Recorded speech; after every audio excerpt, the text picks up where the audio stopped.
Glad to see you. Today, want to get into LinkedIn. I hear this all the time. Oh, I should probably be doing something more on my LinkedIn. I should be doing more social media, but I don't know what to do first. I don't have time. I don't want to do it, but I know I should do it. And so I've got a little checklist for you. And you can actually download the complete checklist. I put the link right here in the description so you can grab that. But I'm going to run through it right now too. So you can just grab this info and put it to work for yourself. Hey, Bob. Hey, Fallon. Yes, put your questions in the chat. I'll answer them here live or circle back to you offline as well. So could do it either way. All right, the first thing to do, your profile. So you've got your photo.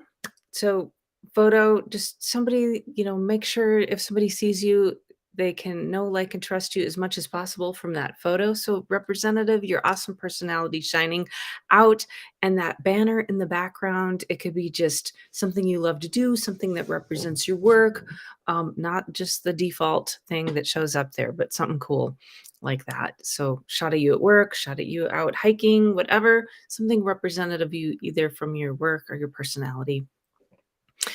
All right, the headline. The headline.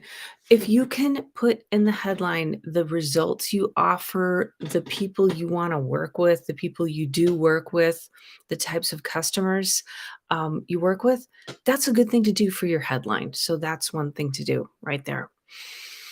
All right, experience. Go ahead, of course, put in your employment experience. Yes, make sure that's up to date. We were working with someone yesterday and it didn't even show their current position. So go ahead and put your current position in there, of course. Just make sure it's in there. And when you do that, you'll see when you look on there, you want to have the position linked to the company page of the company you are working for now, or if you're doing a past one, the one that you were working for before, you'll see a little logo pop up from that company page then. And sometimes folks forget to actually do that linking, if that makes sense. But in addition to that, go ahead and put in your volunteer activities. Most of us do some type of volunteering or have done so in the past. I'm on a nonprofit, the Veterans TV, so I've got that in there. I've been on past SMPTE co-manager. I've got that in there. I've worked with Girls Who Code. So that kind of stuff, just put in stuff you've done before, Christmas outreach at church, community stuff, all that. Put that in there. It just shows, a little bit more about you and what you're into. If you've got any certifications, any activities you're into, do that. Now, do you have any recommendations on your LinkedIn profile? So when you go ahead and look at that, do you see recommendations that you've received? If not, I'd say ask for 6 with the goal of getting 3. That's a great starting point. And if you think about people you work with now, people who've reported to you in the past, people who've been your customer, your client at some point, it just representative, right? Some folks who know you.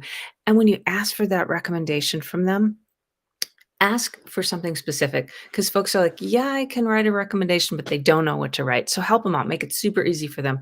Hey, would you mention that, that project that we worked on together and how we did planning together? Or if there's some just particular skill that you have or thing you're really good at, you want them to bring that up, just ask them, hey, could you mention this? Or for sure, mention whatever you want to. If you need an idea, here's something. So make it super easy for them to put that in for you as well.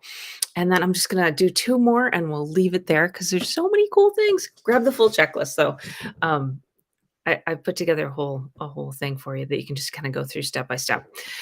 Have you done any posts lately?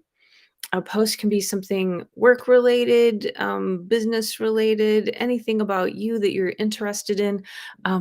We were working with somebody and they were going to help an area that had a tornado come through.